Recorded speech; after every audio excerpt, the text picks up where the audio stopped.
Welcome to Raging Bullets, a DC Comics fan podcast, episode 623.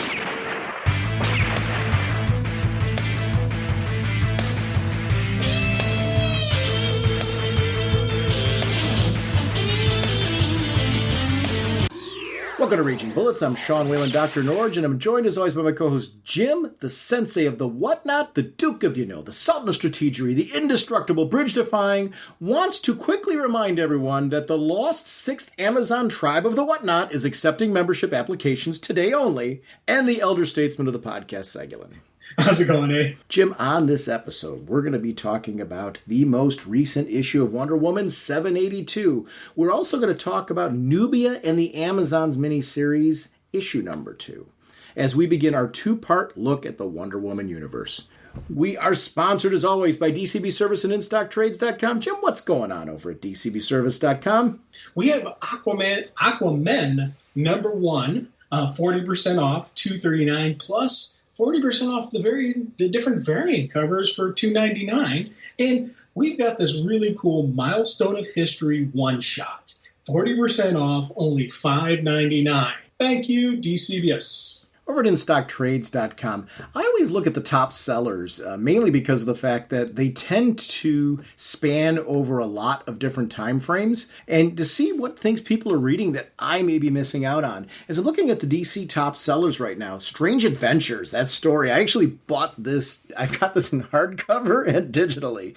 It's that Tom King story that was just released, a 12-issue story out there. It's $39.99 regularly for this hardcover. It's gorgeous. It's 42% off, only $23.19.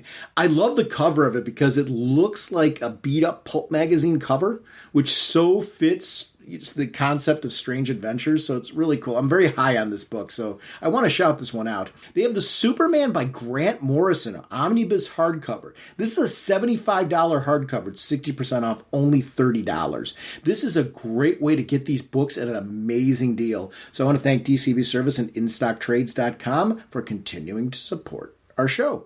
Mr. Segulin, what kind of a podcast are we? Raging Bullets Podcast is a spoiler show with plotline, story, twist, whatnot, what tish, and you know. So if you haven't read the book's review on the show, come back later on so you can better enjoy the show. Now, I know you spent some time on that one. That was good. That was good. I like that one.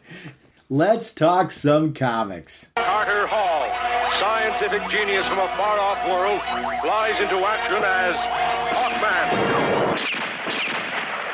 Our first discussion is on Wonder Woman 782. The writers are Michael W. Conrad and Becky Cloonan, with artist Marcio Takara, and it's Marcio Takara. Tamara Bonvillain is the colorist. Pat Rousseau is letterer. Terry Dodson and Rachel Dodson are the cover, with Will Murai on the variant cover.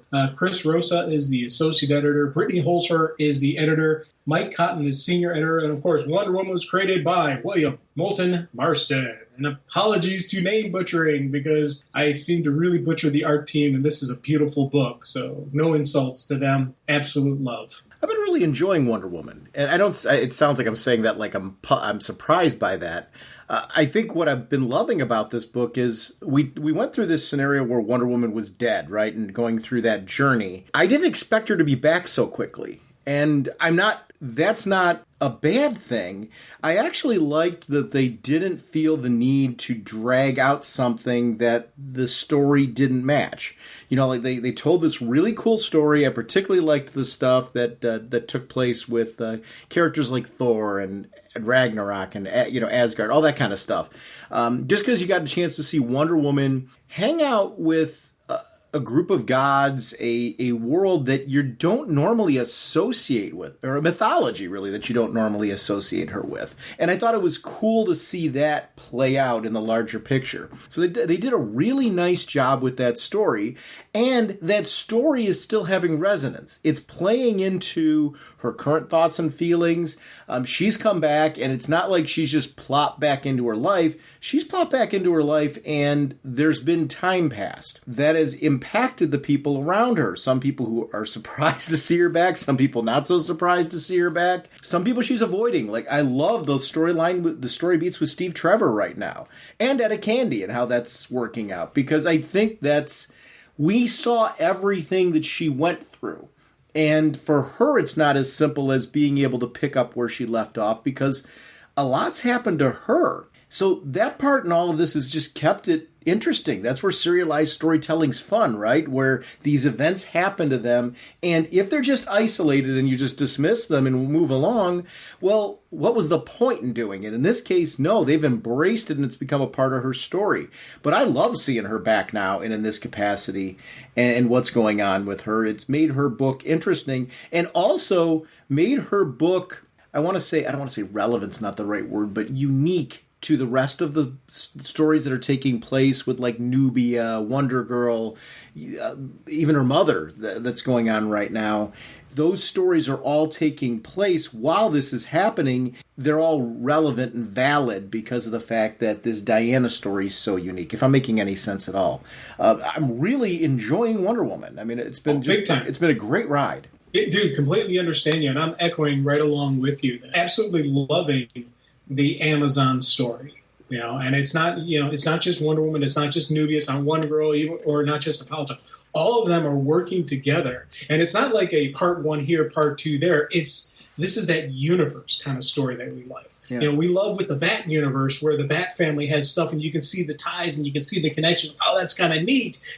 The Wonder Woman universe has that same kind of thing going on. And I don't even want to call it the Wonder Woman universe. I like calling it the Amazon universe, because it's really giving strength to the supporting characters. We call the Bat family, even the Superman family, we call that Superman family. But for some reason, the Wonder Woman creative teams are really giving that that focus on their character to the point where it's giving them their own life, their own independence, but it's still all part of that same universe, all part of that same, that same family. And that's something that makes the Wonder Woman, universe and family different than the Bat and the Super Group. Each of the big three have their own family now, have their own multiple characters surrounding them, support team that is equally as strong as the main character. And I think that's something that's wonderful about the Wonder Woman team. And I'll tell you, I absolutely loved the return. Like you, I'm glad that they didn't, draw it out. They told the story that they needed to tell, and then they moved forward. And moving forward, it's a continuation of some of the stories that began when she was dead. Some continuation of some of the stories that happened while she was dead. And I think that's one of the neat factions that they're going with this. But I absolutely loved the issue where, the return issue, where people were seeing the different people's reaction. And it was one of the coolest moments, again, was Etta Candy and with Trevor, when they, got the news that she was back, they're like, yeah, and then when she went back to Themyscira, her mother left left the lasso for her for when she returned, not if she returned. Never did the mother doubt that she would come back. And I love that fact that they really made sure that got played out. You don't see a lot of times with, or at least I haven't read a lot of times where Hippolyta was really that, loving mother. She was she was a strong mother. She was that strong influence. She was a queen. And sometimes when you have that title and that persona and that responsibility, you can't be the tender, loving mother.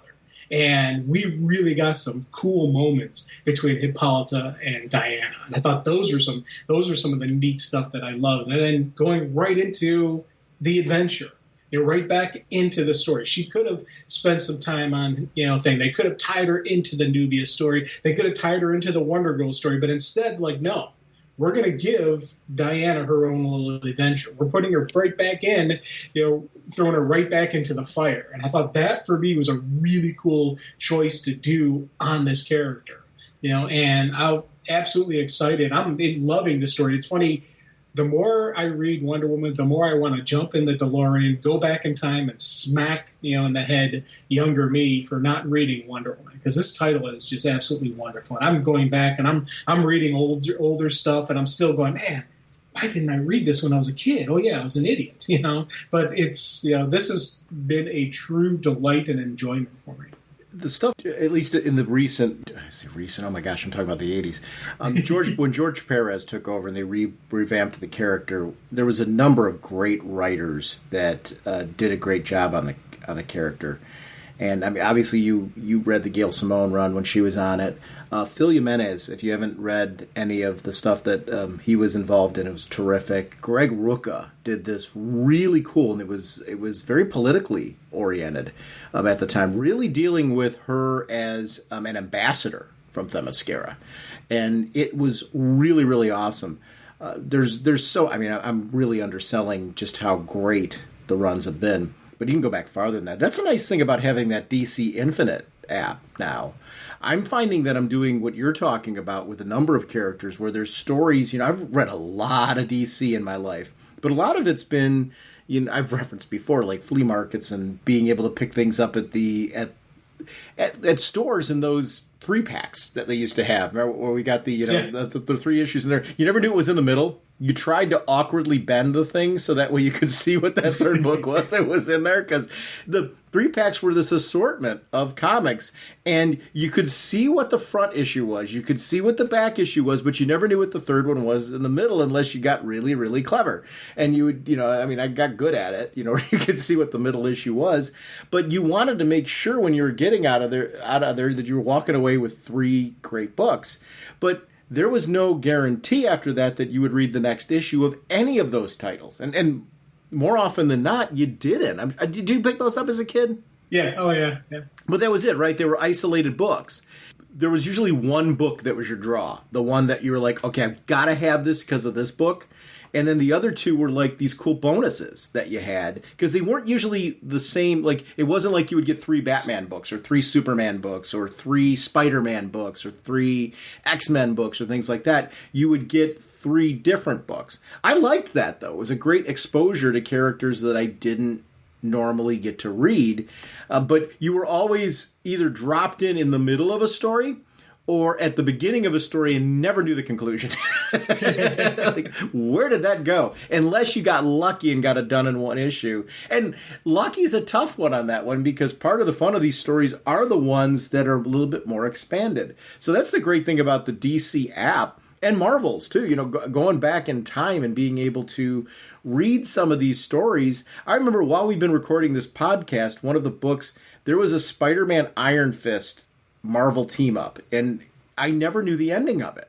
Like, the first part of it was Spider-Man and Iron Fist versus another evil Iron Fist. He had taken away the Iron Fist from Iron Fist, and this cliffhanger. It was a cliffhanger.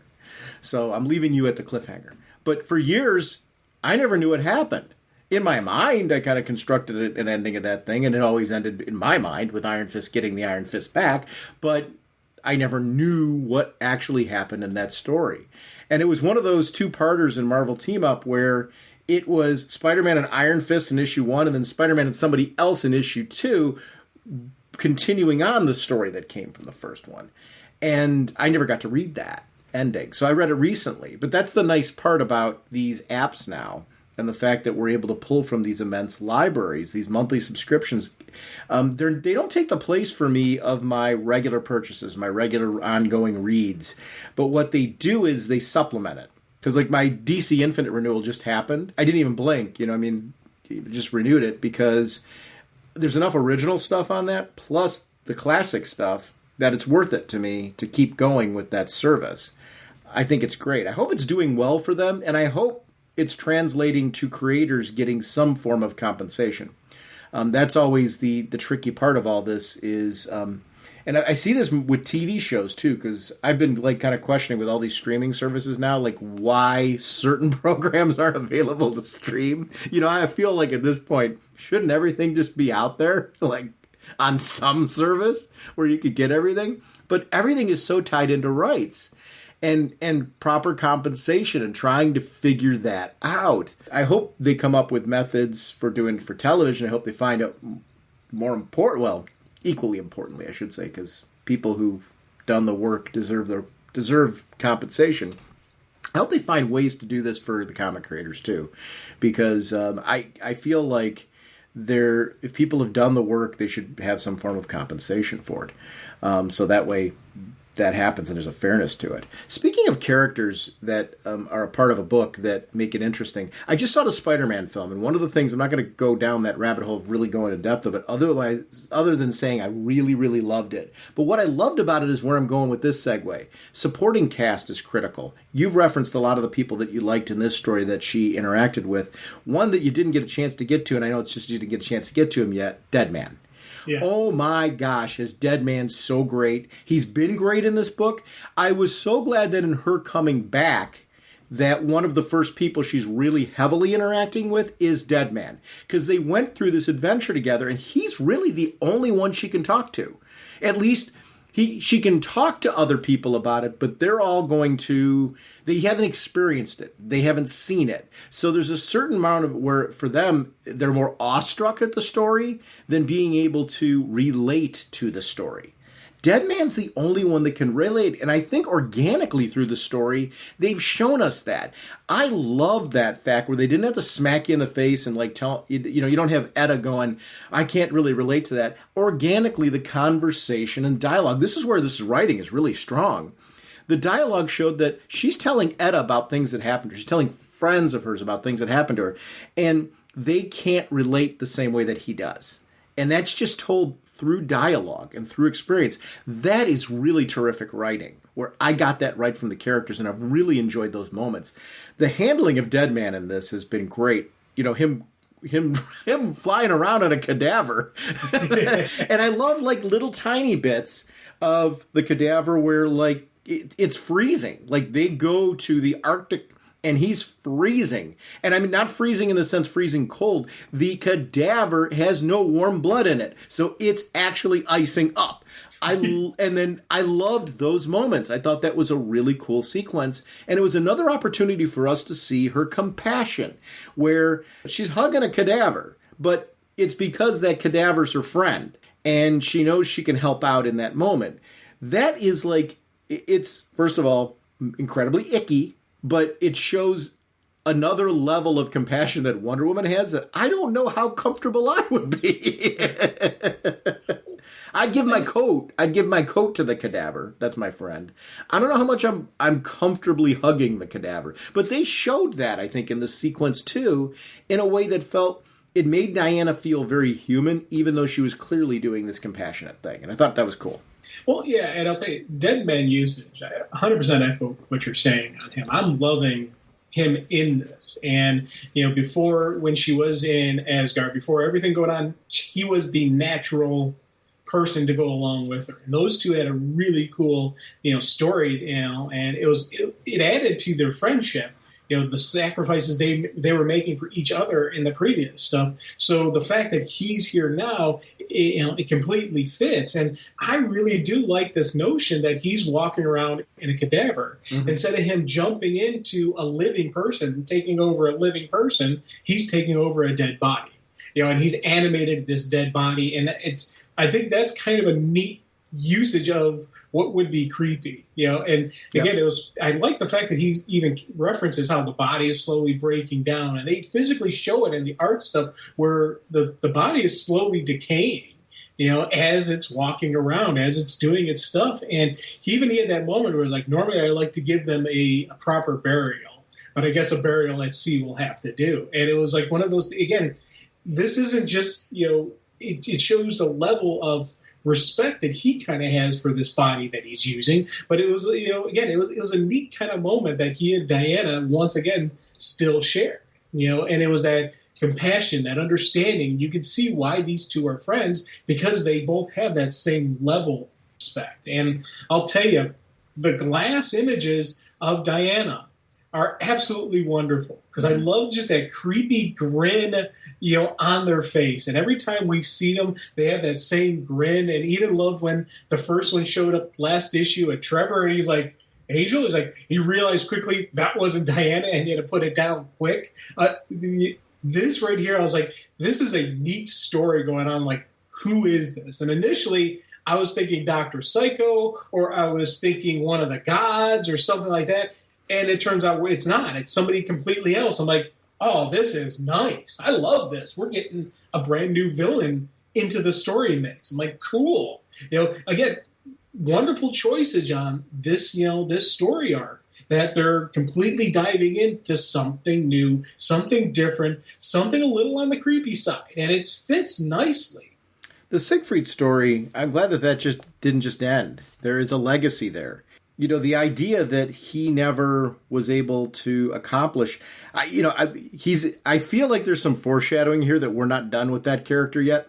Like there's going to be something involving Siegfried at some point in time, just from the way this story is going. And I might be wrong off of that. I think that's where the story has added a sense of mystery, a sense of what's going to happen next. In the mythos. And I think it's really cool. I'm with you that I thought Dr. Psycho was the big bad in this one. And clearly he's not going anywhere in this story, but they really did a great job of making us think that this was something that could be a mental manipulation. Instead, it's something else, something other than that. And I liked that whole idea, and I couldn't agree with you more that introducing a new villain into the mix is a terrific idea. It's something where there's always that great balance of being able to take some of the classic villains while at the same time of just adding a little bit more to what is going on here. And boy, this run has done a great job of that in taking Diana places she hasn't been before, adding in characters that we've never met before, having her react to villains that we haven't seen before. And in many cases, added layers to villains like Dr. Psycho that we haven't seen before, where he's now operating in a very different way than what he has before. They're re-explaining the character, evolving the character, and letting him continue to grow. And I think that's just as important as the heroes, making sure you're evolving the villains as well, because that's what keeps us going. Boy, Diana's just a character who...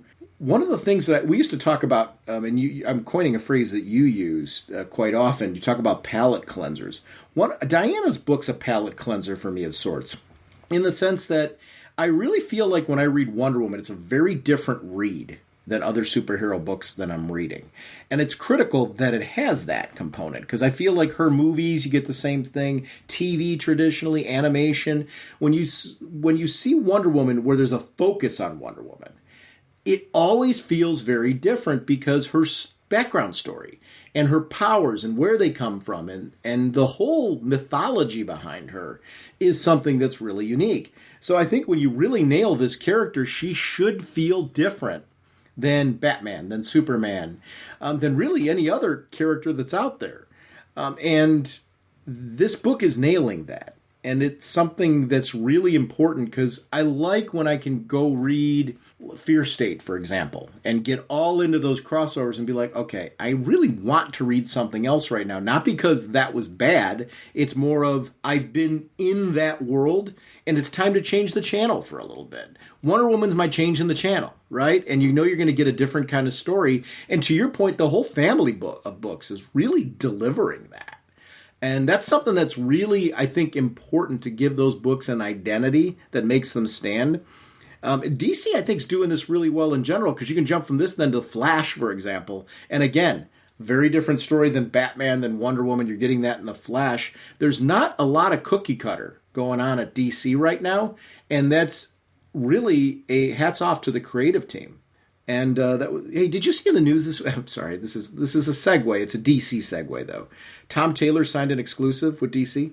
No, I did not see that. Yeah, that just happened this week. It was cool. in the news. Yeah, so I was happy to see that, because exclusives, I don't remember the last time I heard any talk of exclusives. That's not to say that they aren't going on. That used to be a thing that would happen quite frequently, where you would see creators, and I hope this is a sign of more of this to come, because I think exclusive contracts are important in comics. First of all, because it's a guarantee of work for the people in question. So I was glad to see that, because first of all, I really like the work of Tom Taylor, and I'm glad to see that writer getting that opportunity. I think it also serves as a really cool bargaining chip for creators, as far as being able to bargain to be able to do an exclusive amount of work. And Tom Taylor's just been delivering some really great content at DC. And I think when you're trying to build, for us as readers, long-term direction is really important to me. And I think one of the things that's working about this book, Wonder Woman, and this is where it ties back, this creative team is starting to develop a long-form story here.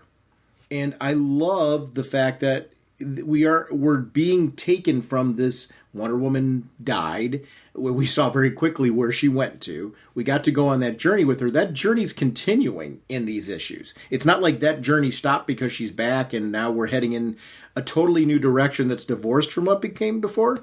The echoes of what came before are really resonating in this story throughout the entire issue. That's really critical for me. I want to know that these stories matter. I want to know that they continue. I think the best of TV right now, when you're getting these 6, I just watched, I binge watched Loki. It's the one which is strange for me to say because I've been watching Hawkeye in real time as it's been coming out. Loki was a 6-parter, and I don't know why I didn't jump on that right away, but I didn't. It was great, and it was this great, tight 6-part story where every episode, led into it, and it's set up for, I'm not going to spoil anything, but it sets up for a season 2. And that's been announced. I'm not going to say how or any of that stuff. I'll leave that out of it. But I really enjoyed it. It was a very satisfying ending of an arc. And I think that's important to feel that in comics nowadays because I think the crowd that really should be reading comics too, we are a binge-watching, streaming society now where that's becoming more and more prevalent of how we connect with media. And I think that Wonder Woman is a character that resonates from this. There's also going to be, I was cheering, it was announced on the Game Awards, we're getting a Wonder Woman game. Nice. And I've talked about a lot of times God of War and the fact that game environment naturally lends itself to a Wonder Woman type game. They haven't showed gameplay details, but what they were outlining, I'm sure is going to be very unique to Wonder Woman, but how do you not go to that realm on some level? Do some form of God of War kind of thing with Wonder Woman. I'm just excited to see they're finally giving her own game because I think it's a character who right now is in the public eye. I think giving her a video game is only going to increase that. Her films have done very well.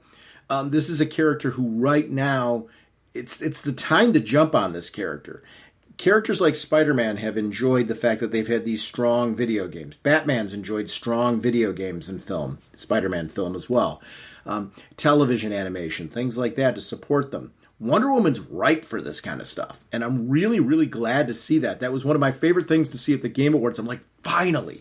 And I haven't even seen gameplay yet. And this is like a day one must pick up for me because I love this character and have been wanting this. I've referenced it on the show for years. Like, why does she not have a game yet? And we're finally getting that with this character. So times are really good for Wonder Woman because who would have ever... Think about the amount of Wonder Woman content we're talking about in these next 2 episodes. There's a Wonder Woman Evolution miniseries. There's this book. There is the Nubia book. There's Wonder Girl that's out there. We've got that prestige format History of Themyscira book. There's a lot of Wonder Woman related content of the Amazon universe that you're talking about that's out there right now. And I think that's terrific. I mean, oh my gosh, the fact that this character has exploded to the point where she can support these books. I hope they're all doing well because every book, and I'm glad we're doing this like spotlight, are books that I'm excited about. When we put these shows together, it's not as simple as us going, we just haven't talked about Wonder Woman in a while. We should probably get to that. We're excited to talk about these things. So when we put these shows together, when you think about the amount of DC content that's put out, we don't have the time to talk about everything that DC publishes. So we do spotlight episodes that are around things that we happen to be currently excited about. And the Wonder Woman 2-parter that you and I put together for this is really because these are books that we want to bring some notice to because they're exciting. Yeah.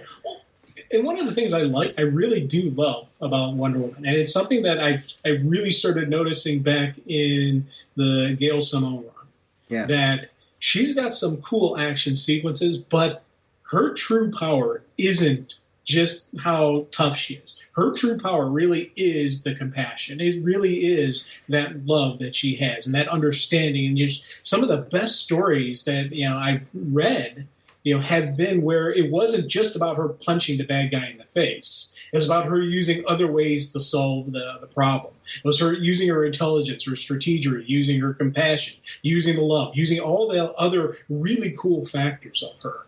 And I love the fact that at one point in time she was the god of war, but she evolved into the god of peace. And I thought that for me was, again, that's a really cool definition of who she is. And the fact that she's got all this crazy stuff going on, but she still wants Siegfried to have like a moment of rest, some peace in his life. And that's what this whole initial part about, even there's all these duplicate glass versions of her flying around, but she's like, no, we've got to finish this. We've got to, maybe give him some form of rest and peace and do something like that. And I thought that for me is a really cool statement of who Wonder Woman is. And along with the Siegfried story, there's no way this is done. I am 100% confident that in the future, we're going to see that sword sticking in the ground. We're going to see a hand grab the sword, and it's going to be him back on the earth. And it'll be how did he get back? What happens next? All of that stuff is going to happen. I 100% think we're going to see him again. And I'm really looking forward to how they tell us that story. They crafted this character too much and too well to have it be over.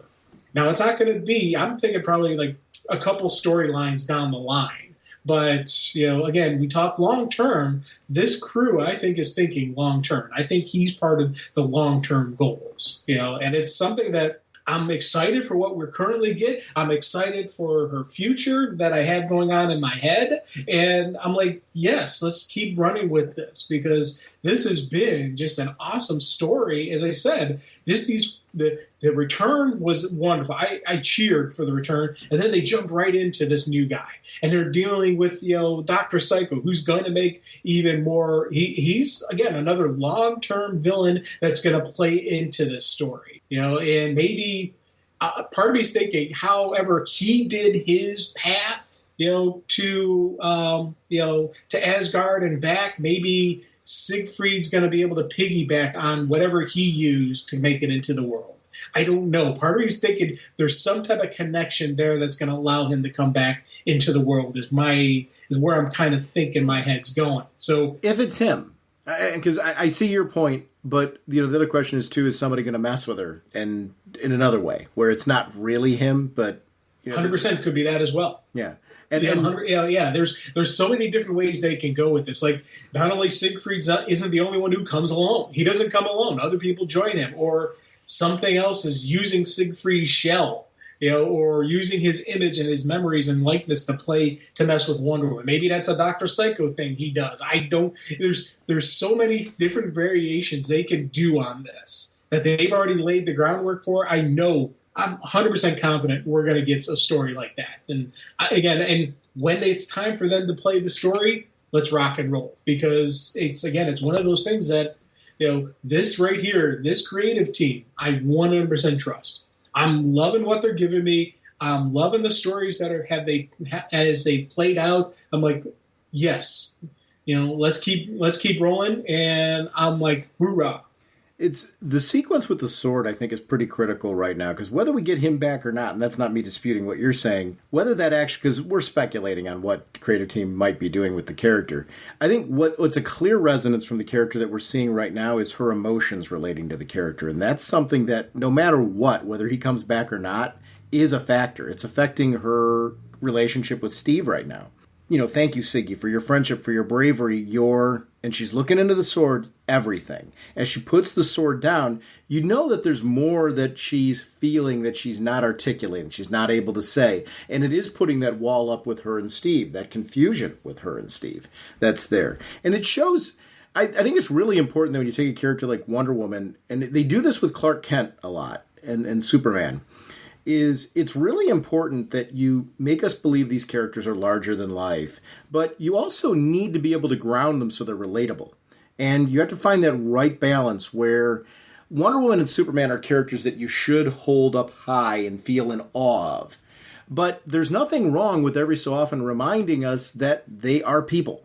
Otherwise you lose that ability to connect with them, that ability to feel sympathetic, to relate on any level. It's like Wonder Woman's going through like relationship troubles and like because we've all been there before, right? Where you have feelings that are unresolved, and you have to like figure out the right path to resolve them. And I love that about this story, because there's unresolved feelings with Siggy that's there that she's clearly trying to address. I mean, this is a guy who was very open about his feelings for her. I think she 100% felt the same back to him. Mm-hmm. I think that's part of her problem she's having with Steve, is that she's got the conflict that she was absolutely in love with Siggy, and she's in love with Steve. And she, it's that whole, there's probably maybe a little bit of guilt. There's probably a little bit of heartache. There's a little bit of everything going on with her. And I think that's the moment we're going to get that part's going to come out.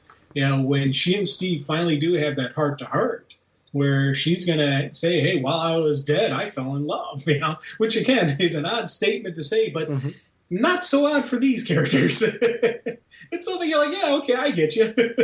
It's an interesting story in that end, because of the fact that you're right. There's that, you fit reality and real emotions and really real feelings into a universe in a way that's rather unique to that universe. I really am enjoying that part of the story. Hey, so we've got this road to the trial of the Amazons. So we've got an event coming, and where that event's going to take place or what that looks like, we don't really know yet. But I'm excited for this. We've got a big story that's coming down the pipeline. And this idea that they're focusing a lot more on the idea that there's multiple Amazon tribes out there. Fleshing out that story, clarifying that story for us, so that way we know the lay of the land, and the fact that the changes were geographic a lot of times. The differences between them are geographically based. They are philosophically based. They're sometimes driven by the leadership. I like that expansion of the Amazons. And we're seeing that here, where we've got a group in the Bana Midal. I know. I never know how to pronounce that. I've been saying Bana Midal, and basically going, but I don't even know if that's but even in that, you said it two different ways. Exactly. I'm like, and I do it too. So I'm not making fun of you. Yeah. I say it like 8 different ways. So I think you're a lot closer than I am, because of the fact that you seem to have pinned it down a lot more than I did. But the reason why I'm even referencing them is they're not a new group to the Wonder Woman books. And every time they've come in, they're intriguing and compelling. So I want to get it right, because of the fact that I think they're way cool. Yes. And boy, are they, this is something that's done. We've mentioned these before. These co-features that are going on in these books, I love every one of them. And this is such a good story right now. It's not something that would have done well as a miniseries, I don't think. If you had put the road to the trial of Amazons out as a miniseries, I don't think it would have the same readership that the main Wonder Woman title does, having this in here. And I prefer this. Let's do that, because we've got a couple miniseries going right now, which are both awesome. So have this going on in the book, and it's a great story. And none of what I'm saying is a knock on the story. I think the story is very, very relevant. The writer's doing a great job with it. I love the art, and it's telling us some important things about this mythos that are getting us ramped up for the upcoming story. I love the fact that right now we're getting a Medusa story, and we're going to talk a little bit more about that next episode. We're getting a story of these warrior creatures that are coming out. I mean, and seeing Artemis fight a larger-than-life creature. Artemis is a character that I've always loved. I've loved her since was it the challenge? Yeah. The story where Artemis took over. The contest. Yeah, the contest. I'm sorry. Thank you. I'm also drawing a blank. It's one of my favorite stories. But one of the things that I really enjoyed about that whole run, and it's predates the contest in and of itself, was its continued development of the Amazons. Artemis is a character that, when you put her in sequences like this, you can see why Artemis was able to take over the mantle for a while, and really delivered a very different style of Wonder Woman. This idea of this group being a safe haven for women who have been disenfranchised, who have been hurt, who have been been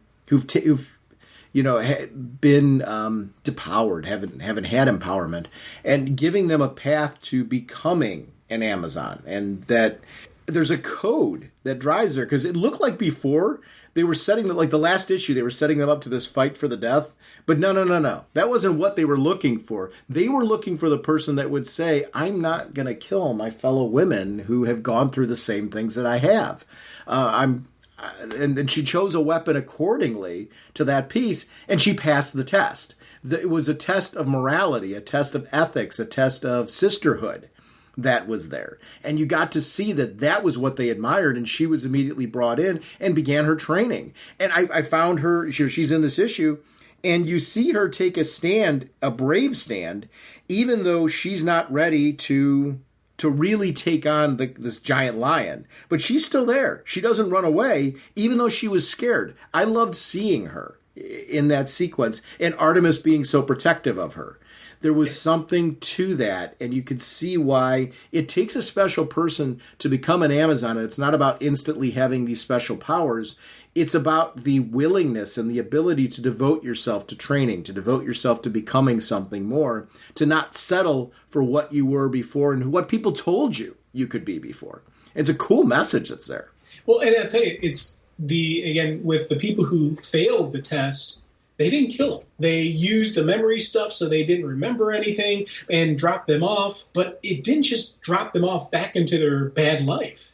They made sure that their problems went away, that, gave them money, gave them resources, and dealt with the problem people in their life who were beating them down and hurting them and all that kind of stuff. And I love the fact that we did get a little bit even further on what happened to the people who failed the test. Yeah. They took care of their sisters. I love the fact that they did that. And I even love the one line that they had in there. Is it true that at the heart of an Amazon is a soul who would fight and lay down her life for others? And I thought that right there was a neat statement, in that no matter how different, the Bana is versus Themyscirian versus, the other group, which I'm drawing a blank on what their name is, they all have that common goal, that common thing of where they will fight to protect. They will fight to lay down their life for whatever is needed to help their sister.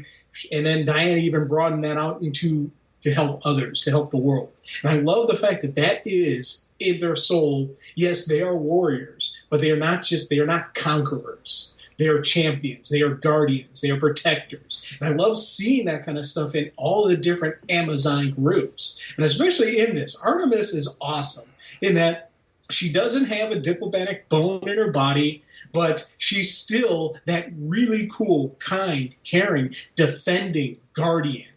And I love seeing these moments with her where she really opens up, and she really opens, and you really see how tough she is. And it's absolutely wonderful story. And every time, you get a writer and a creative team who really knows how to use her, and we get this kind of, she's not Diana, but she still is a badass like Diana. She's got less diplomatic than Diana, but there still is that compassion towards her sisters, protection for her sisters. And I love seeing that. This whole building to Doom's Doorway and things that are happening with Doom's Doorway, the creatures that are escaping from Themyscira. We've got these different tribes, and the third tribe you're referencing is fleshed out a little bit more in Wonder Girl than it is here. I like this idea that you're seeing a gradual convergence of these tribes and it's all centering around Doom's Doorway. And we're going to see more of that in our next episode when we chat about the things that are going. Well, we'll actually see a little bit more later in this episode too, as we talk about Nubia and what's going on in her world. But it's really interesting to see that even though we've got these separate storylines going on, they are all pointing at this, whatever's going on here. And Diana's going to be a part of this too. Yes. So this convergence is coming. And to see what that's going to be like, I'm wondering what Hippolyta's role is going to be in all of this, too.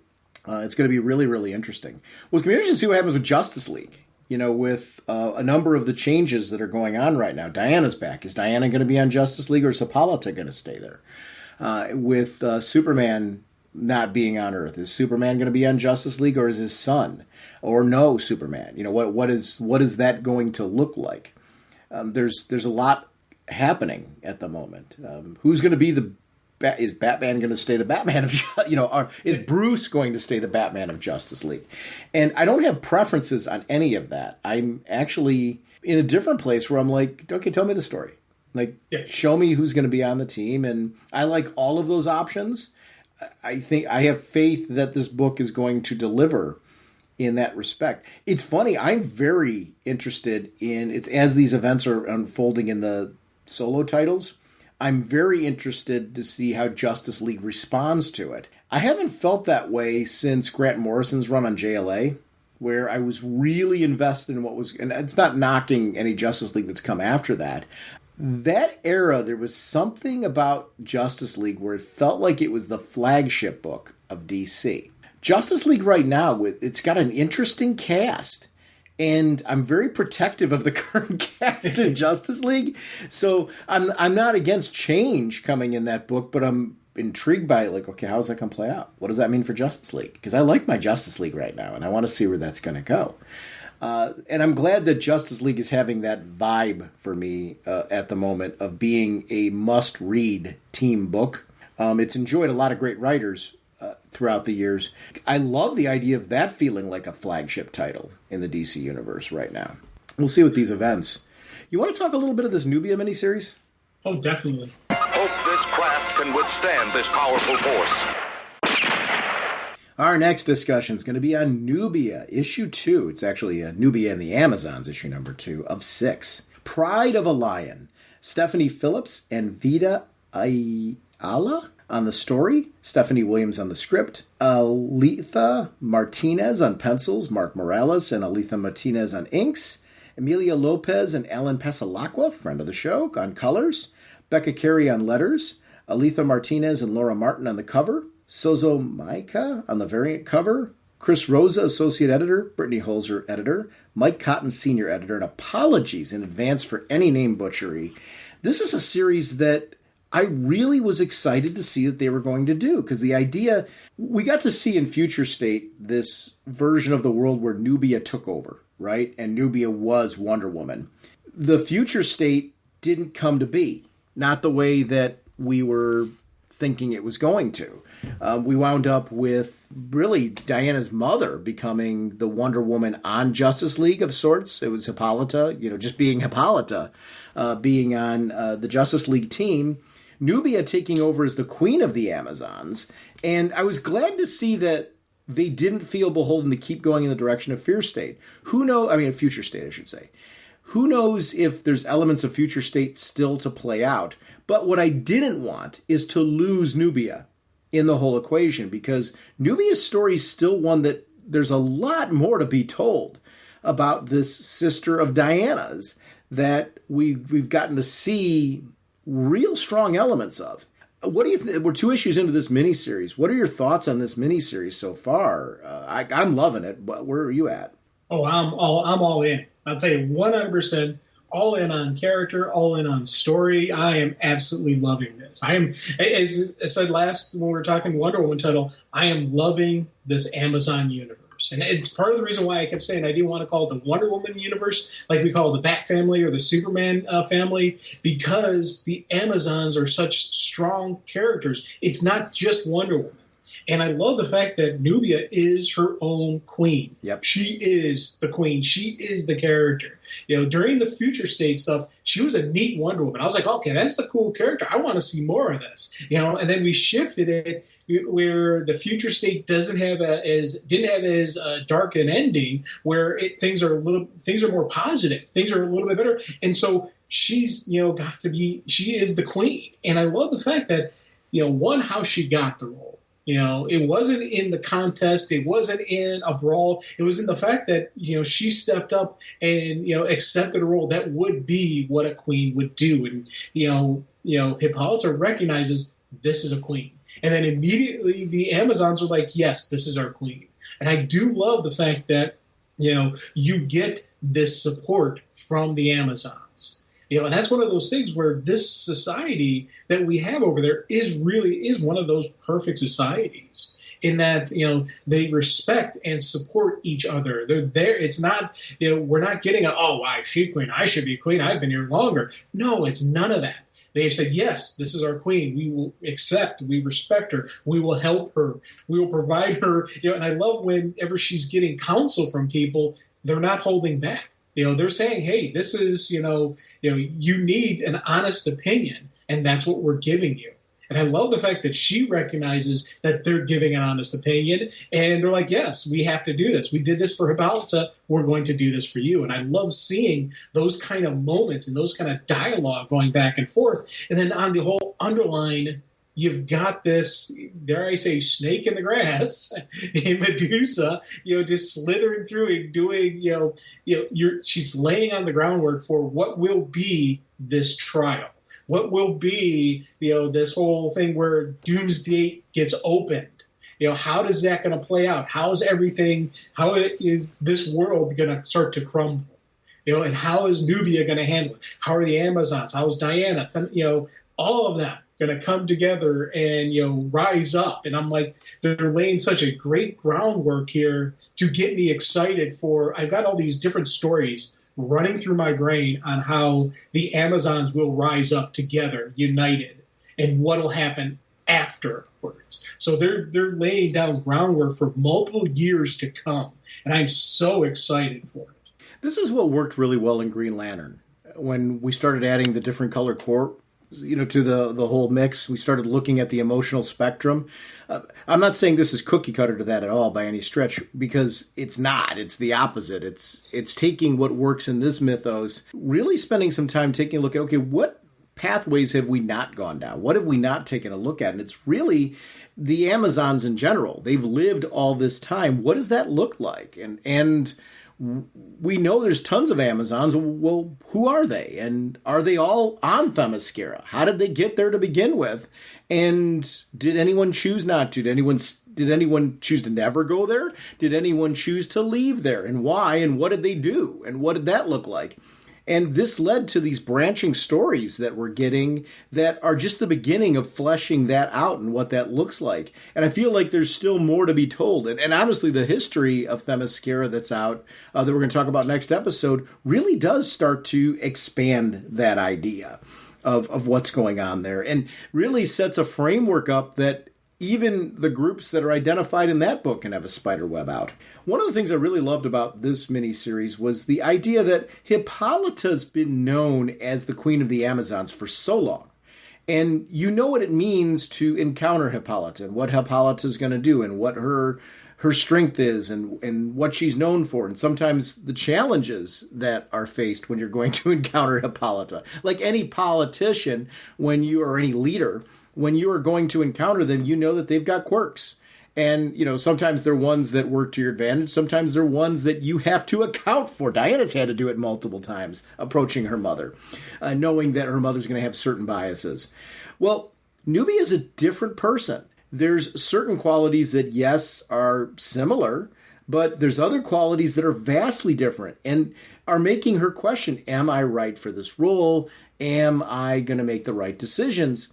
And I love that the gods are talking to her about that, about her differences, and that her differences aren't a bad thing, that she is going to approach things differently. And even her gift, Hippolyta's gift was knowing. Your gift is distinguishing, and put it to good use. The idea that you're just naturally at your core a different kind of queen, and our gift to you is only going to enhance the qualities of you, the ability to distinguish.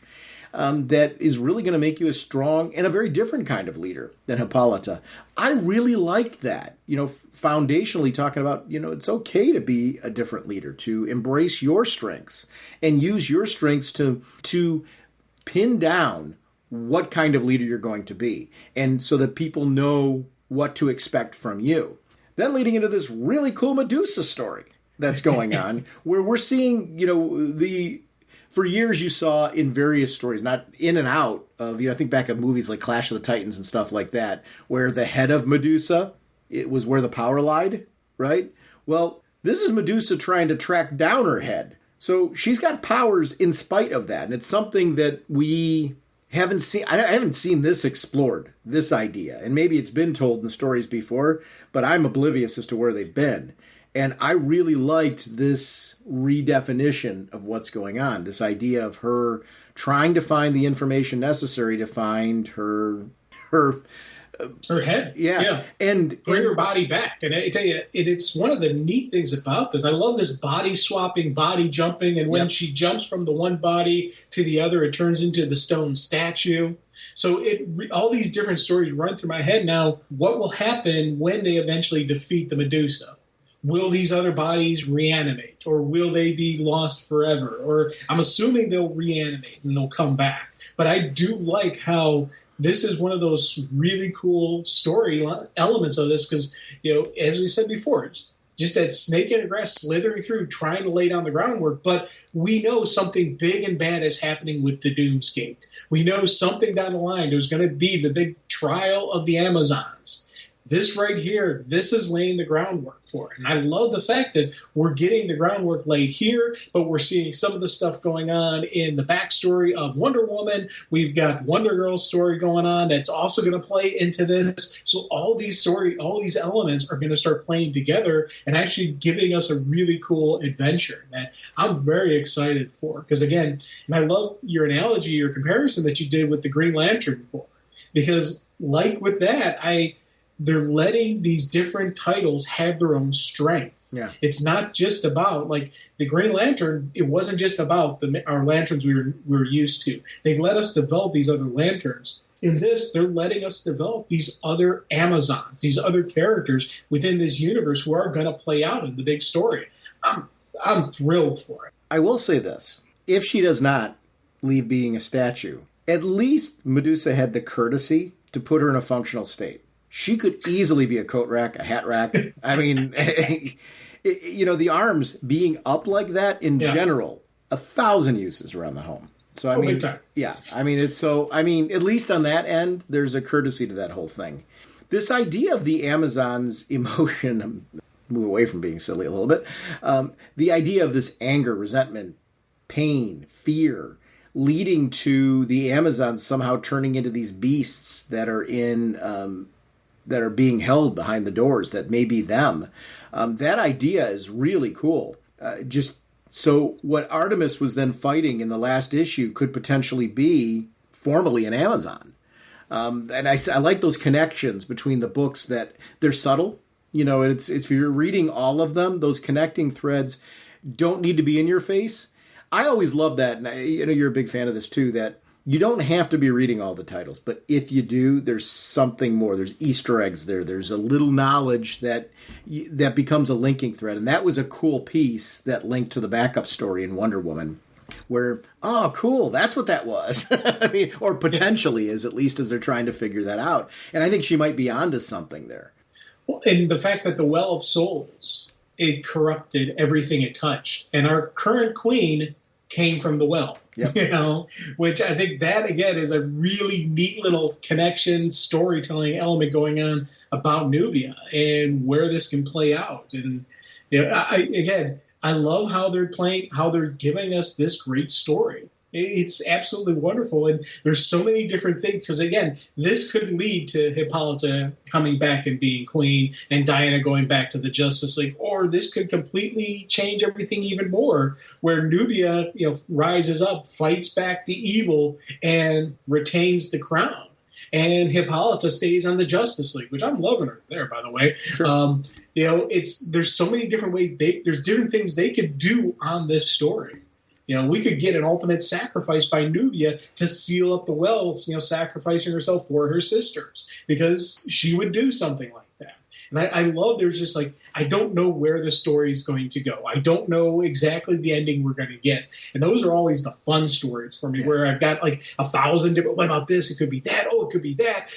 Those are the kind of the excitement I get when I'm reading a book, when I have that running through my head. Yeah, I'm with you. I think that's something that's always interesting.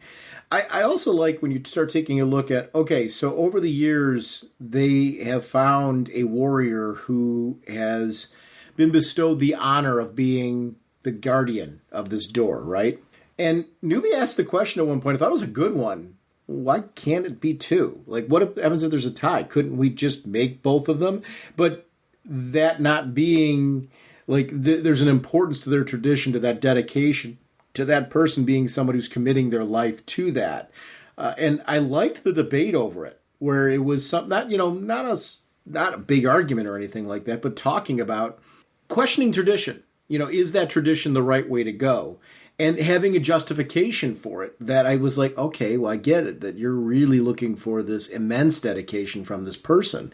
But I like that Nubia's questioning, aren't we setting somebody up to be tapped out by doing that position?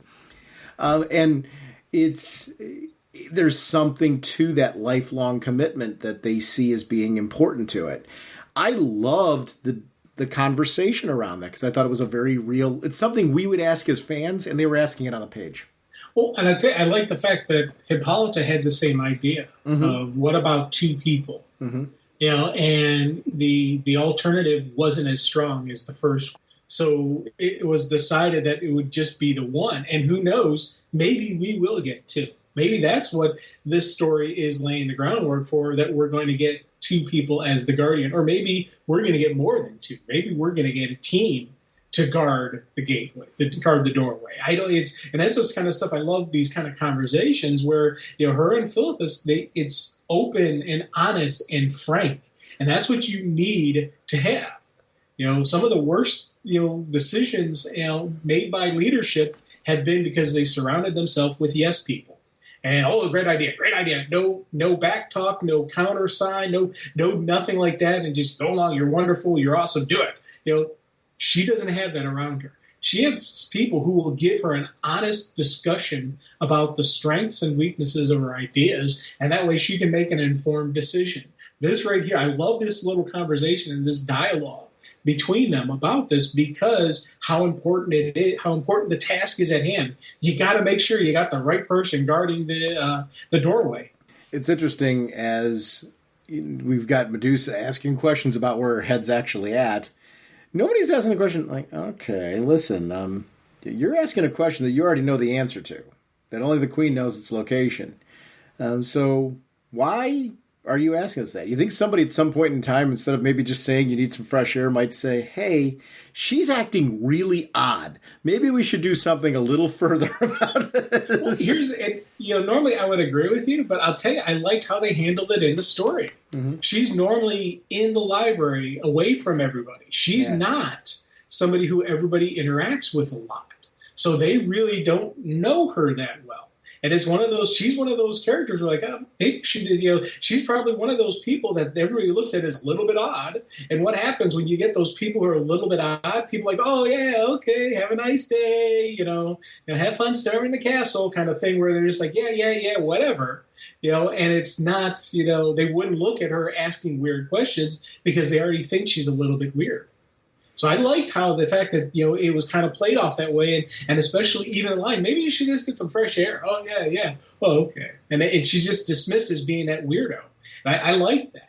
But here's the piece where if you're security, you still should have the wherewithal. And it's something where I could see Nubia having a chat with him afterwards saying, you guys, didn't think to tell somebody about this? Maybe in the future you should.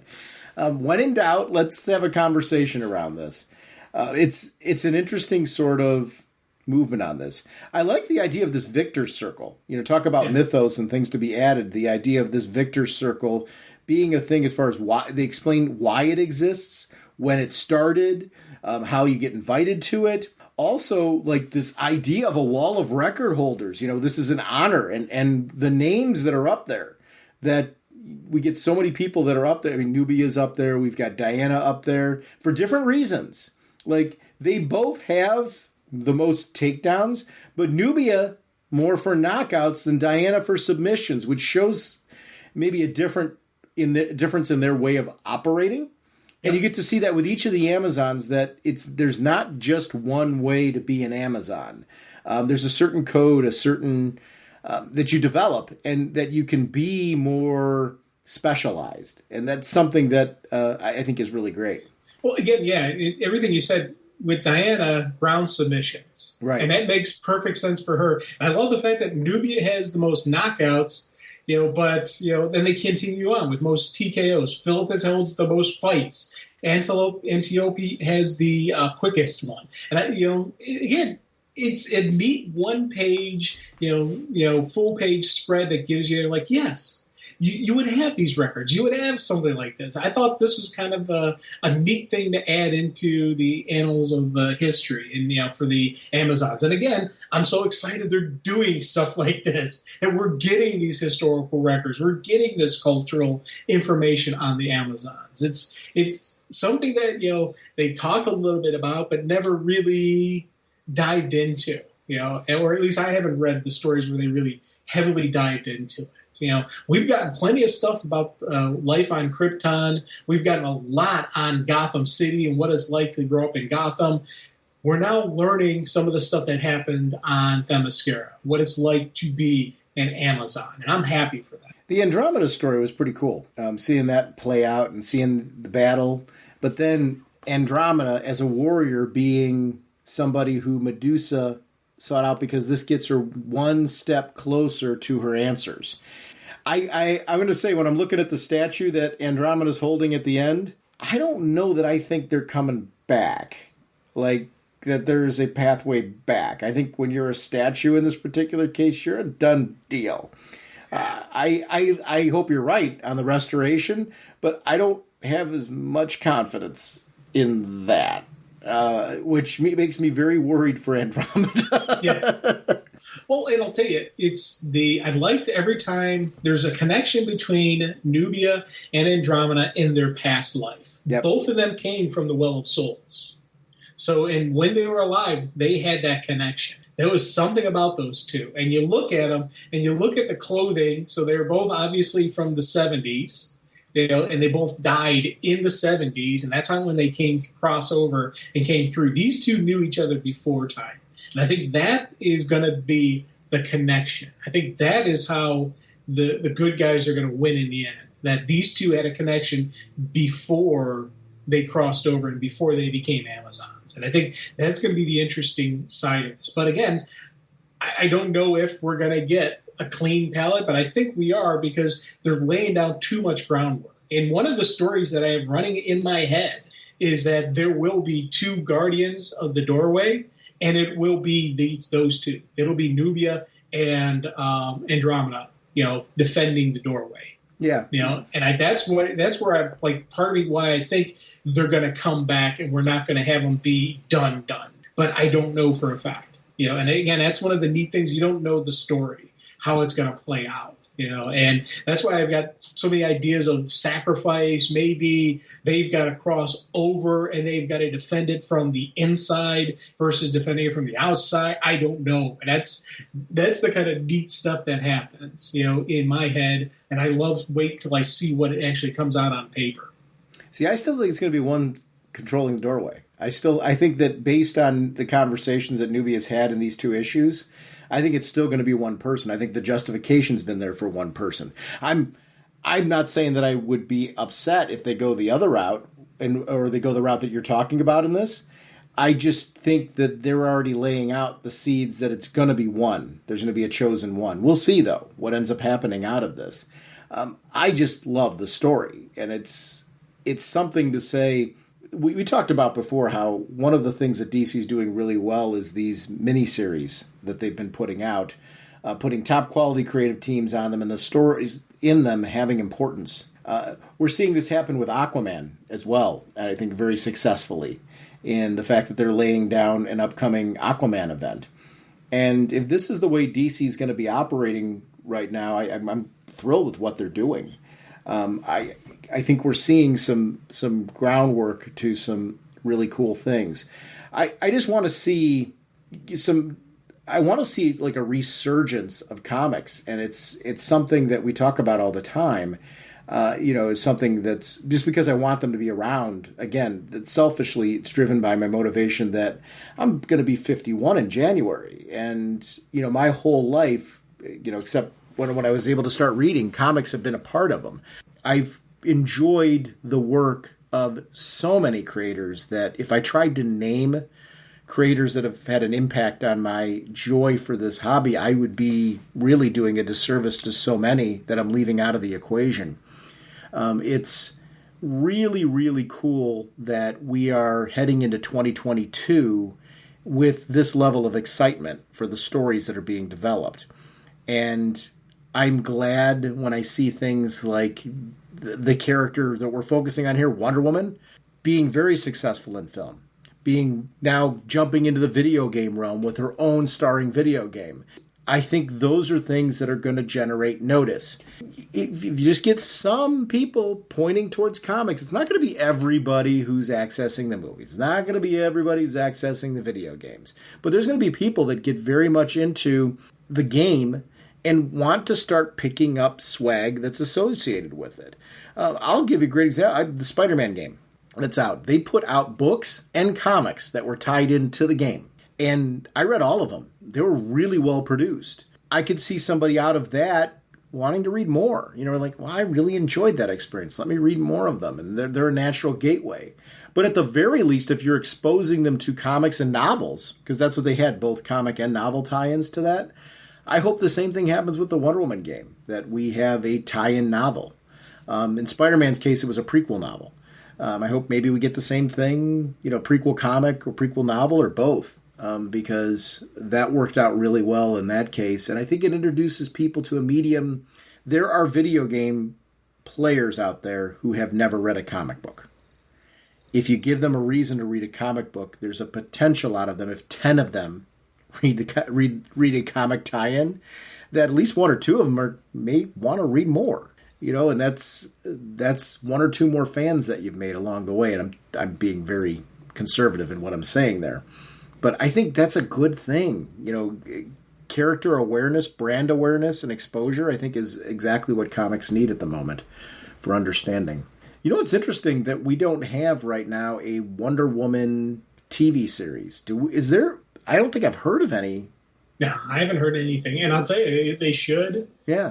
But again, I don't know if they're starting to wrap up their TV stuff or not. It's one of those things, you think about it, as all these big shows that they've run on the CW, the Arrowverse shows are slowly ending one at a time. And they didn't bring back the Arrow spinoff with his daughter like they were teasing they were going to. So I don't know if TV, is done. But then again, we have Lois. I was going to say, we've got Lois and Clark, we've got Batwoman, we've got Flash currently going on. And Stargirl and right. See, so it's where I'm like, I don't know what their thinking is. I don't know where, because I'll be honest with you, I would love if they did an Amazon's TV series. Me too. And not even necessarily. They could do it when Diana was a kid, or they could do it now and have Diana make appearances. They could do however they wanted to tweak it. I think an Amazon series would be awesome. That would be an awesome TV series. See, I think TV is the opposite of done. I think TV is only going to expand. And when I say expand, I think what you're seeing like on Disney Plus, for example, is stuff you're going to start seeing on HBO Max. Well, we were seeing it. Peacemaker, for example, is coming out, where you're going to see these shorter shows that are more contained. It's not going to replace what's going on the CW. But here's what we knew with the CW. There was only going to be so many shows running concurrently. We've actually still got the same number of shows, when you think about it, that we've had. It started with Arrow, and as shows have dropped off, they've been replaced. Supergirl ended. Lois and Clark, the Superman and Lois show is currently running in its place. We've got Batwoman now that's in place on that show. Black Lightning ended, but we've got Stargirl. We've got shows that have replaced the ones that have. I think what's ended up happening is the stories they were telling on those shows have run their course. What's going to be interesting is how long is Flash's run going to be? I thought they're getting ready to end it. I thought based on because I haven't read that. Really, I could have swore I read somewhere where they're now looking at the end. It's time to end the Flash. See, I haven't read that anywhere. Okay. I'm not saying you're wrong. No, it's actually I'm reading something right here. Is the Flash ending after season 8? No, the Flash has not been canceled. Cool. Yeah, so I don't know. Here's the thing we do know with The Flash. It's 8 seasons in, right? Maybe you get a season 9, maybe you get a season 10. At some point in time, though, they are going to wrap up that show. And so it's going towards that direction. It might be a few years down the road, and who knows. That show is kind of what Green Arrow was. It was the Arrowverse. Now it's really the Flashverse, right? Because it's the longest running show, so you can argue that the Flash is the flagship show. It's going to be interesting to see where they go next with that. But Superman and Lois is just starting. I mean, it's really in 2 seasons right now, and you hope that show is got some legs to it, that it's going to be around for a while. Batwoman is terrific, and I hope that one, has a lifespan to it. I was sad to see that spinoff, and that was one that took a hit because of COVID, that Green Arrow spinoff, and it's a shame that one didn't come to fruition, because that was a show I really wanted to see. Green Arrow and the Canaries. Yes, and it was a mistake. I think it was a mistake that they didn't make that show. Big time. I was excited for that one, and I wish they had. Yeah, because the Arrowverse was really, really solid. So I don't know where it goes from here. I think where you're going to see a lot of content, and we've already got a lot being announced, things like HBO Max, they're going to be using that content to compete with Disney. Disney Plus is a juggernaut right now. Netflix is a juggernaut right now. These companies are putting out original content and diverse original content. So I think you're going to see some more experimental stuff airing on HBO Max, more mass market stuff airing on the CW. Or being, sold to the CW for the purpose of airing on there. So I think there's going to be a balance between the two, because network television's still a thing. So it's and a viable thing with advertising dollars and things associated with it. So I think you're still going to see some of that in play. I'd be curious to look at the ratings numbers. I don't pay a lot of attention to those, so I don't know where it's hoping. I hope The Flash doesn't end after season 8. The reason why I think it's been talk lately is because Arrow did. So I think they're thinking that's the magic number. Whereas I'm not as convinced that are you watching this season at all yet?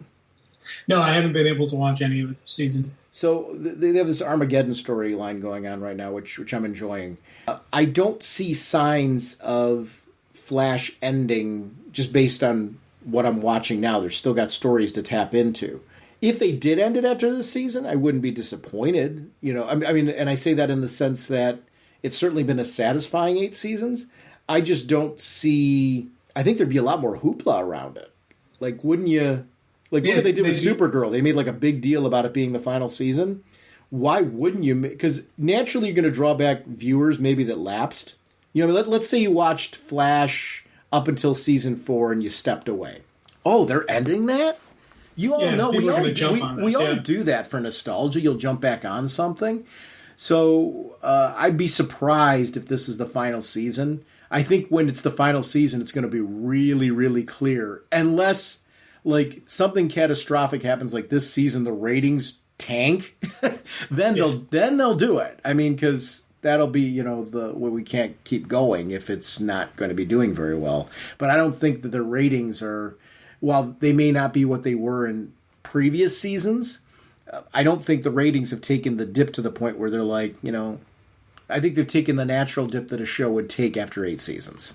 All shows have a natural kind of drop at a certain point, so we'll see. I think they'll make a big deal out of The Flash when it's just like they did with Supergirl. I really liked how they sent off Supergirl. Yeah, they gave it a good ending. They gave her a good ending. They gave the show a good ending. So I was like, yeah. Yeah, and really advertised it well. I think it's important to do that, wrap it up, because I think there's people then that go back and will binge watch, and it also does give the fans something. Mm-hmm.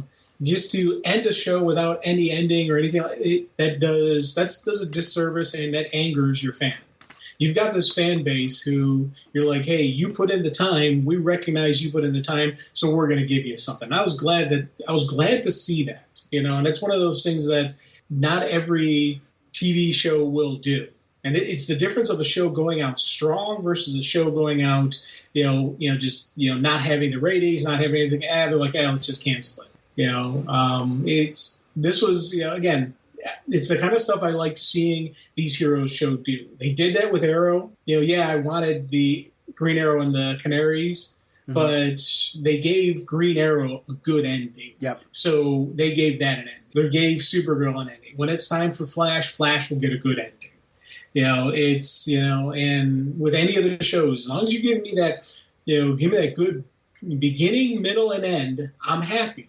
It's continue on. I'll take up your next show that you have for me. And it's funny because I'm the one who's saying TV shows are ending. We've got Naomi coming out. We've got Static coming out. So we've got stuff that I'm like, and as I'm sitting there, I'm kicking myself and just saying, no, TV is not ending, Jim. There's still some more coming down the pipeline. So some more. It's expanding. Yeah, so I mean the amount of choices that we have out there from DC content is actually expanding.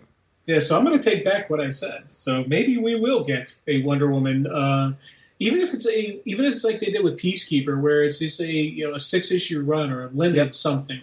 Yeah, I'm all for that. Or even like with Aquaman, I would love additional Aquaman stories because they've confirmed that the next Aquaman movie is being done. So we're getting more of the Aquaman story. So there's a lot they could do with that. Maybe give Ocean Master his own spin-off, like 6-issue, 6-episode story run like they did with Peacekeeper. I think that'd be kind of a neat thing.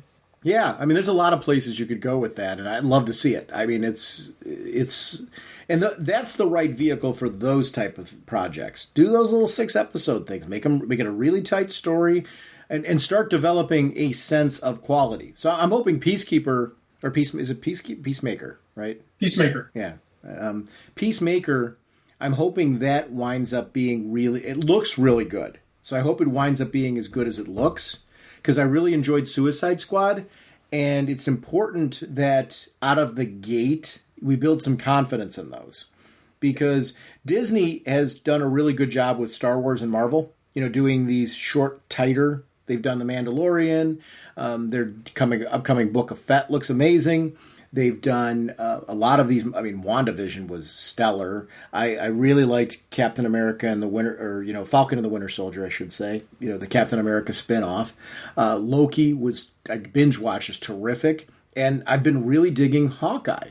The sad part about Hawkeye is there's a controversy behind the scenes, and I've been reading about it this week just because I got into the show and I was watching it. I didn't realize. So there's some artwork associated with it. I'm going to be poorly telling this story, so please understand the caveat of this, and I'm doing this with as much respect as I can when I have limited knowledge. But my understanding is one of the original creators of the artwork has not been compensated for the artwork associated with that. Please know that I'm saying all this with limited knowledge, so no disrespect to any parties involved. I don't know the true layers of all of that, but I hope the end result of that is if somebody's deserved proper compensation for their work, that they get proper compensation for their work, proper notice for their work. Because I saw the episodes not really knowing about the controversy beforehand, and the show's fantastic. And so I say that with respect to the creators involved in the show. If there's somebody that's not being compensated for their portion of it, because there's artwork in the beginning and the ending of it that is part of the bumpers, I guess. I'm poorly saying what they are, but the opening and closing sequences, that looks, it definitely sets a style choice, and the show has a style choice that clearly would be influenced by that. I'm hoping that if there really is a compensation issue, that's not a part of that. That's not me being conspiracy theorist. I'm just throwing out there, I don't know all the details, that somebody's properly compensated. Because that show's tight too. And where I'm really going with this is we've had these top quality shows that are being put out there. That in some ways, some of the shows are rivaling some of the movies. And maybe better than some of the movies that are out there. Or certainly performing better than the movies that are out there as far as in their downloads and their viewership and things like that. So it's going to be interesting. I'm going to say one thing about Spider-Man, kind of save this for the end, and we'll wrap up here. Just because, we're not a Marvel podcast, but the Spider-Man No Way Home came out. And I've been a big fan of Spider-Man since I was a kid. Marvel team-up books, the Spider-Man 60 show reruns. I was just as much of a Spider-Man fan growing up as I was a Batman fan. So this could have easily been a Marvel podcast, just as much it was a DC podcast. Spider-Man is one of those characters that I will always have a soft spot for because of the fun factor of him. I'm not going to spoil this movie at all, other than to say that it was 2.5 hours, and I loved the experience. It cooked. Even though so much was revealed in the trailers, they managed to surprise me. And I encourage you, if you've only seen the trailers and you haven't read anything, do not. Just go to the movie and go and see it, if you're a fan of these films. Because I liked that they surprised me still. There were things that happened in there that I'm like, oh, they did this kind of thing, and I was excited. Cool. What was interesting about this, in COVID, there was not an empty seat. I have not been to a theater since long before COVID. I'm going long before COVID because of the amount of showings at multiplexes. I can't remember the last time I was in a full house. I was at the 7 o'clock showing the night, the Thursday night showing. It was a full house, not an empty seat in the place. Nice. I was just glad to see that. I'm glad to hear that because I do worry about movie theaters. Because that's one of the industries that got really hurt in COVID. So I'm glad to see that, granted, I probably would have been a little freaking out a little bit because of everything, but I'm glad that they had that. And, I'm planning on seeing the movie this week coming up, and I'm hoping the numbers will be died down a little bit. And so I won't be sitting on top of everybody. Well, that's the nice part about being able to book your seats ahead of time because you can kind of feel out, like, what does the theater look like?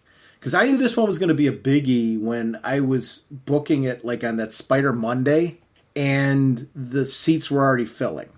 And I'm like, really? This is doing this? But I was shocked because there was so on either side of me, there was a son and a father. That's how booked it was. They had to be separated in order to go to the theater. So I, traded seats. And what I was trying to do was I didn't look at the app to see, I assumed, okay, these two guys had to separate, but maybe that's because this row only had this many seats left. So I skipped a seat to give them some space. And then I looked on the app and I'm like, oh, wait, this is a full house. I'm not going to be able to do this. So I scooted back over next to the guy and said, I'm sorry. It looks like from what I'm looking here that, did you guys in fact have these two seats? And they said, yeah. By the time everybody was seated, I looked around. I'm like, there is not an empty seat in this place. I mean, going all the way up to the seats that are really close by the screen where you have to it's why did they put them there? Because who's looking straight up at the movie? But it literally was all the way up to those seats and the seats farthest back. I've never seen that in the last maybe 4 years that I've gone to movies. So I'm glad, like you, to see that at least this movie's generating that. I'm going to be curious. Matrix is coming out next week. I'm curious to see how that does. People clearly want to get out, which it's interesting with this new strain out there. But I was glad to see that. It gives me hope for things like Black Adam and stuff like that because the buzz is really high on that. And I hope that does really, really well because we want more of this content. February, yes. I don't know if you saw the amount of movies that are coming out in February. For anybody out there taking, any DC Marvel, just movies in general, February has an insane amount of films coming out. It's almost like, forget there's a pandemic. We're back. Heck yeah, man. Let's rock and roll. Reaching melting point. Not sure we can make it. Before we get into our usual closing, Jim, I'd like to shout out to everybody. I want to wish everyone a happy holidays, whatever you celebrate, whatever that looks like for you and your family. We're in weird times right now, and we continue to be in weird times with variants and things like that. And whatever you feel about them, I just hope you and your family remain safe, healthy. I hope if you have the opportunity to see each other, you get the opportunity to spend some time with some people that you care about and really get to enjoy this season out there right now. And I don't know, I've been really, really proud to do this podcast in 2021. Jim, we went back to weekly this year. Yes. And I was so excited to be able to do that and to be able to thank everyone who supported this podcast because this is pointless if you don't listen.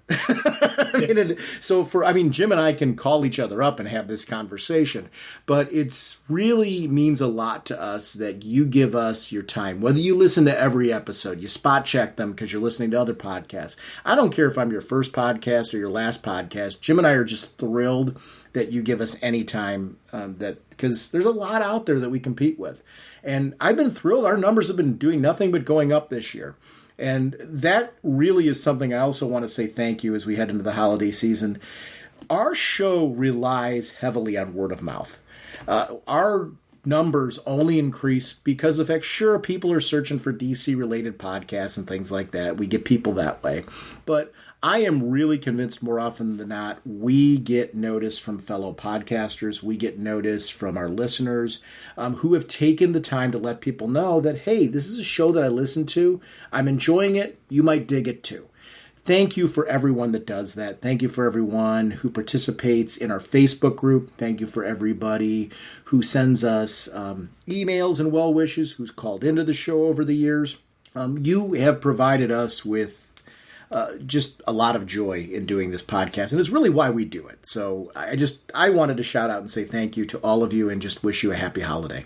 Oh yeah, and I'll tell you, it's one of those things where to me, this show, has been so much to me, and it's because of the wonderful people we've gotten to meet, the wonderful people who are support us, who talk to us, who just are part of our extended family, and I'm so excited, so thrilled, so proud to be a part of something like this. And it's not just Sean and I, it's all of us. It's people who contribute, people who, the silent majority out there who just listen and enjoy, and you're there for us, and you're hearing our words and sending a kind word when life is kind of kicking us down. And there have been so many times over this past year that I've heard from people who said, "Hey man, I'm sorry," or "Hey, I'm with you, man. Don't worry, you'll make through this." And it's meant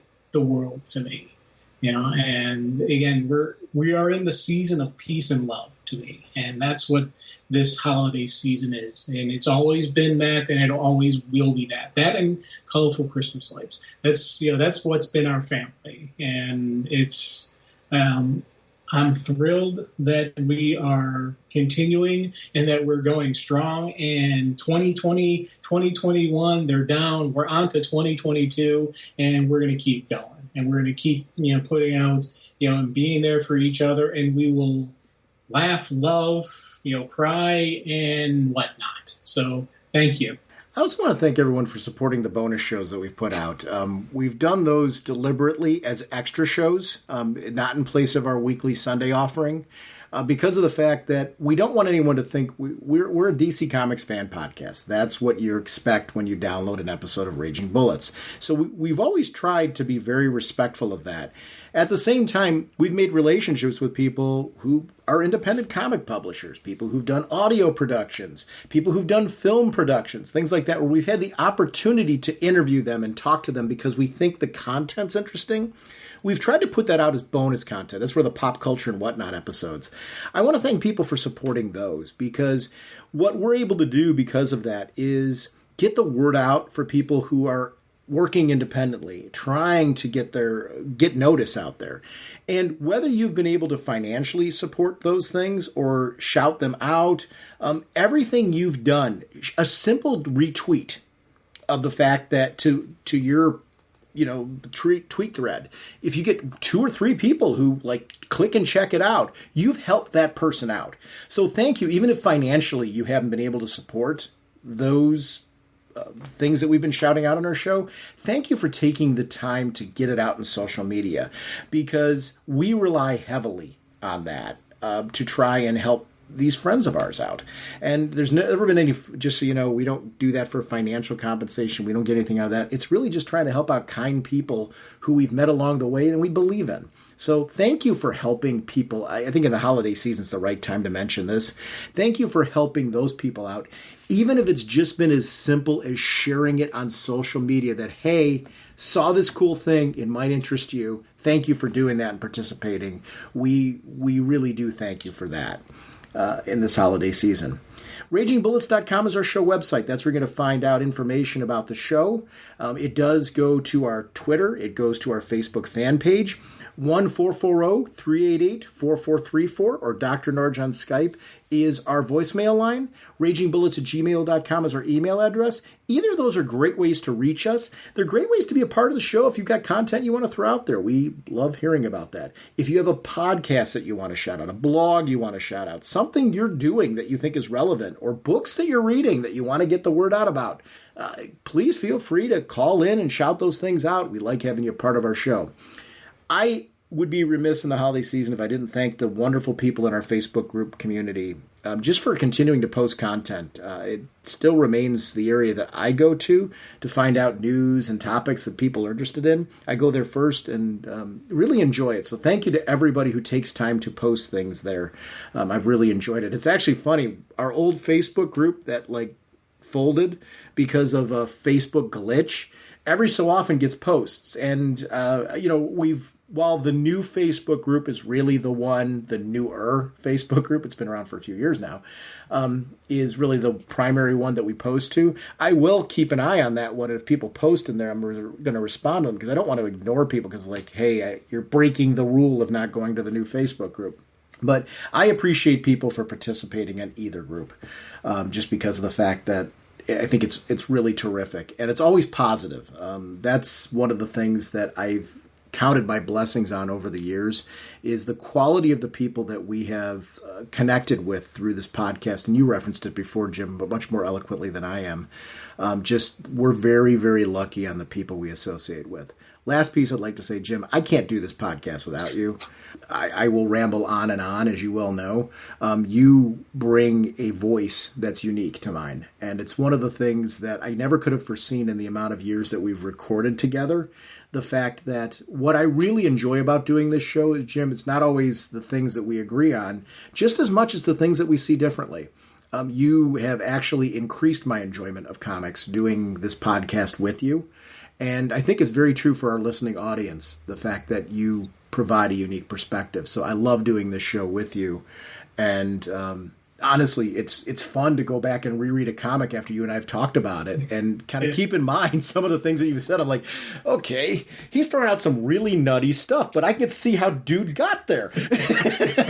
And that's fun for me. And I think it's been an area of growth in the way that I see comics now and see story. The fact that there's different perspectives and different ways that you can enjoy this medium. And I think it's something we all need to remember, that it's fun to reread a story and maybe see it from a different lens. It just adds a different layer. So thank you for that. Well, hey, thank you, man. My life would be so dramatically different right now if you hadn't on that one day said, hey, I'm going to do this thing called a podcast. You want to appear on it? Yeah, sure. I don't have any comics. I'll lend you the books. Oh, sure. Started off from borrowing the books from you to having a $20 monthly budget to having a $20 weekly budget to having every single thing under the sun. So it's been a dramatic change on my life for the better.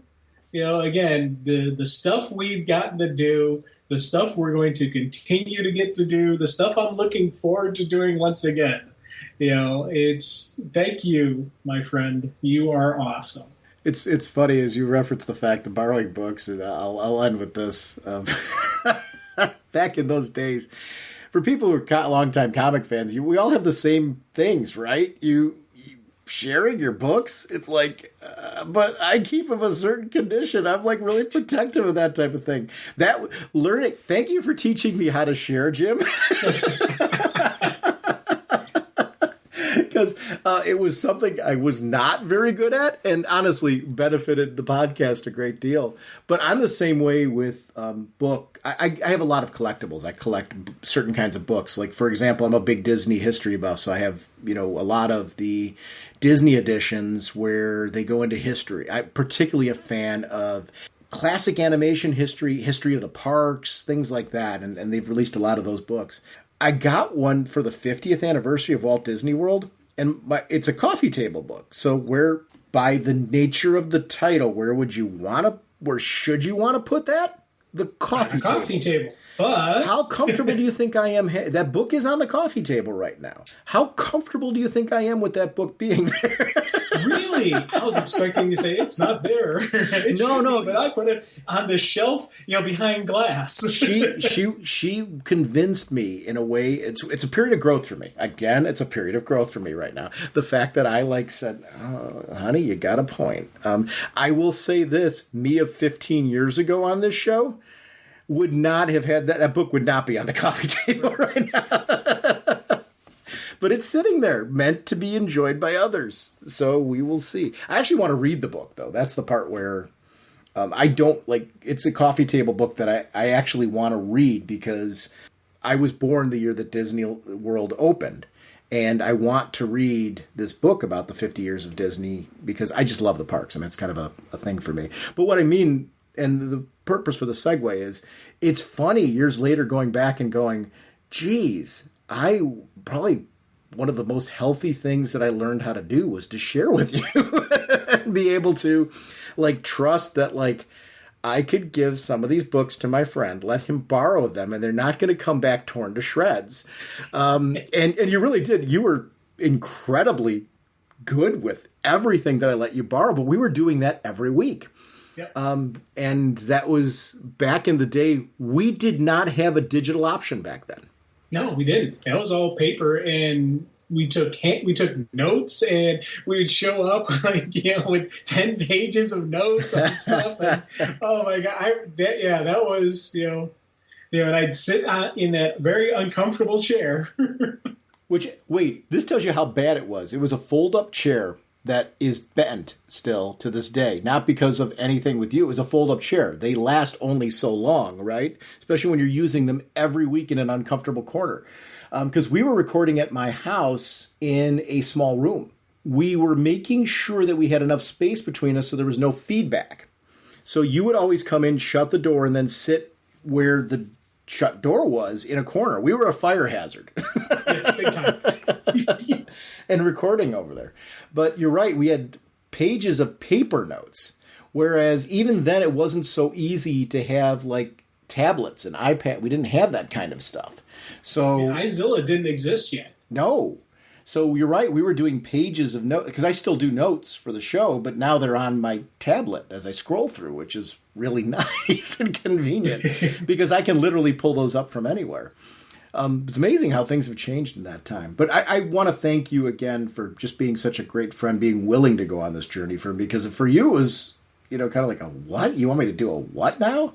But I knew, I've said this before on the show, and, I was looking for a rotating cast of characters on the show originally, in my original concept for this. And you were always the first one that came to mind, because I knew you were the kind of friend, when you think about the things that we've done together, going to wrestling together, going to live shows, doing that, you were always the friend of mine that said yes. And I could count on you to be there and to try something and to be a part of it. So I knew I could ask you, and you would at least give it a shot, even if you hated the first time and you're like, dude, that was a lot of fun. It's not really my cup of tea, which I was aware was a possibility in this scenario. I knew you would at least entertain doing the first show. And that's the piece I didn't know going into this. Would anybody else that I knew want to do this the same way I did? And I'm thrilled it was you, and that we wound up, this completely changed with that first episode recording with you. So I'm glad we're here doing this. And once again, I want to wish you, Jim, a happy holiday. Wish your family a happy holiday. Everyone listening, happy holiday season. Thank you for sticking with us, because this has been nothing but a pure joy. We are sponsored, as always, by DCB Service and InStockTrades.com. And for the holiday season, actually, I want to thank them, too. They've stuck with us when we were the little engine that could. They were one of our early sponsors on the show. And DCB Service and InStockTrades.com supports a lot of podcasts out there and have stuck with a lot of podcasts over the years in our community. And I really do want to thank them for doing that because it helps us with the overhead costs. Podcasts aren't free. This is not a moneymaker. I think there are I know there's podcasts that make money out there. We never entered this, though. You don't do a niche podcast like a DC Comics focused podcast with the intention of making money. It's not really a wise move to go very niche in what you're going to do if you're looking to make money. So when you have a sponsor who recognizes the fact, though, that you do generate an audience and that your audience is devoted and loyal audience and that they're ones that will go and shop their sites and seek out their products, that have supported you for as long as DCB Service and InStockTrades.com does, I'm really glad that we have the opportunity to do these ads because they have been nothing but loyal to us. So I want to shout out both companies and say, if you haven't gone there, please check out both sites because they truly will save you some money and they're great people. And if we get to regular I know there's comic conventions going right now, but if the real machine keeps going again, they attend in the normal times quite a few comic conventions. Go over and say hello to the fine folks over at DCB Service and InStockTrades.com. Let them know you heard of them from our show and any other podcasts you listen to, because it's good feedback for them to know that this is how you discovered them. But thank you to both companies. So, Jim, speaking of that, what is going on at DCBService.com? We have the Aquaman issue number 1, 40% off as well. That's 40% off the variant covers.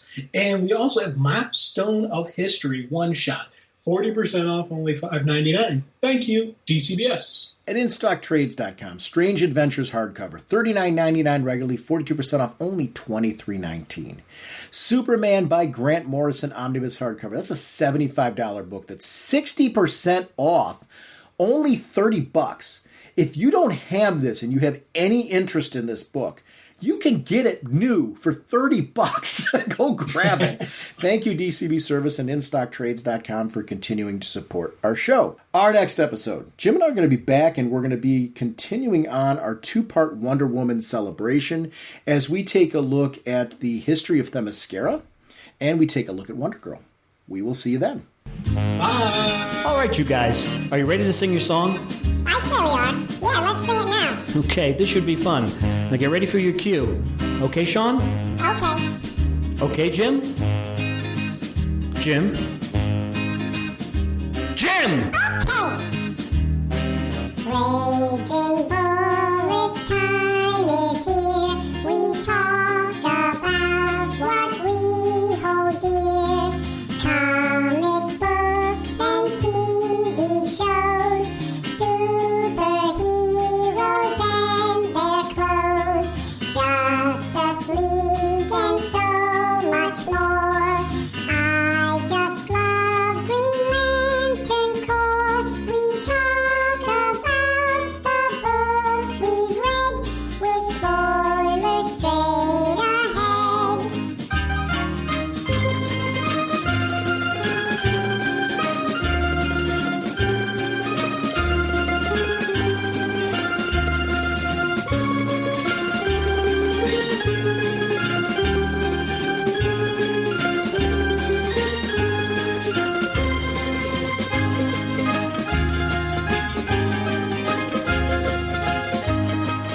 Okay, fellas, get ready. That was very good, Sean. Naturally. Jim, you're a little flat there, so be careful. Jim? Jim? Jim! Okay. Justice League and so much more. I still love Green Lantern Corps. DC Comics are what we know. The Raging Bullet Show. DC Comics are what we know. The Raging Bullet Show. Excellent job, guys. Let's sing it again. Yeah, let's sing it again. No, that's enough. Let's not push it. Push it. What is that? Yeah, what are you talking about? No, I didn't mean anything by that. I think you did it right Jim, there. how long do you want the song to go? Look, it's